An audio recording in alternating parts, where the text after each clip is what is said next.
இந்த உண்மை தன்மையை நம்ம பெறதுக்கு என்னென்ன வாய்ப்பு இருக்கோ அதுதான் நமக்கு வேணும்.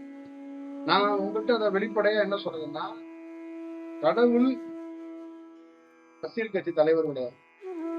இந்த ஜாதி இந்த சென்த்தை பார்த்து இவங்க சீட்டு கொடுத்தா ஜெயிச்சிருவங்கிறதெல்லாம் சக்தி எல்லாம் கொடுக்கவே மாட்டாங்கன்னா, நீங்க எந்த ரூபத்துல வேணாலும் தியானம் பண்றவங்க இந்த உலகத்துல எந்த புத்தகத்தை வேணாலும் இங்கிலீஷ்ல தமிழ்ல எந்த மொழியில வேணாலும் ஆய்வு பண்ணிக்கலாம்.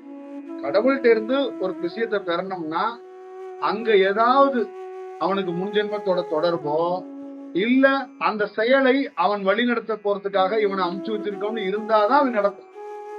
சும்மாலாம் நடக்காது. அதுக்கு அவன் பெற முடியாது. இது இதோட நிதர்சனமான விஷயம். அப்ப இறைவன்கிட்ட இருந்து பெற்றதுனாலதான் நம்ம ஒரு வேலை செய்யணும். இப்ப நம்ம நல்லவன் கிடையாது, இறைவனால நல்லவன் ஆக்கப்பட்டோம். இதே இறைவன் மாறி ஒரு ஆள் இருந்தா நம்ம ஏமாத்துறவன் ஆயிரும். அப்ப நம்ம ஏமாத்துறவனா ஆகாம மாறினதுக்கு தப்பிக்கிறதுக்கு காரணம் என்னன்னா, அந்த இறைத்தன்மை என்னன்னா, அந்த ஏமாத்துறன்னு ஒருத்தர் இருந்தவன எரிச்சிருச்சு. அதுதான் விஷயம்.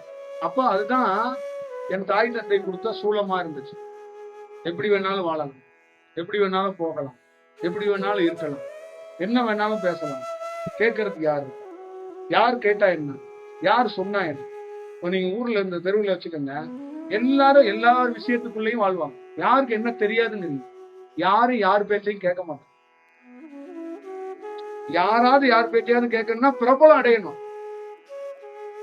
புரியுதுங்களா? பிரபலம் அடைஞ்சா கேட்பாங்க, பிரபலம் அடையலன்னு கேட்க மாட்டாங்க. இதுதான் அந்த பிரச்சனை.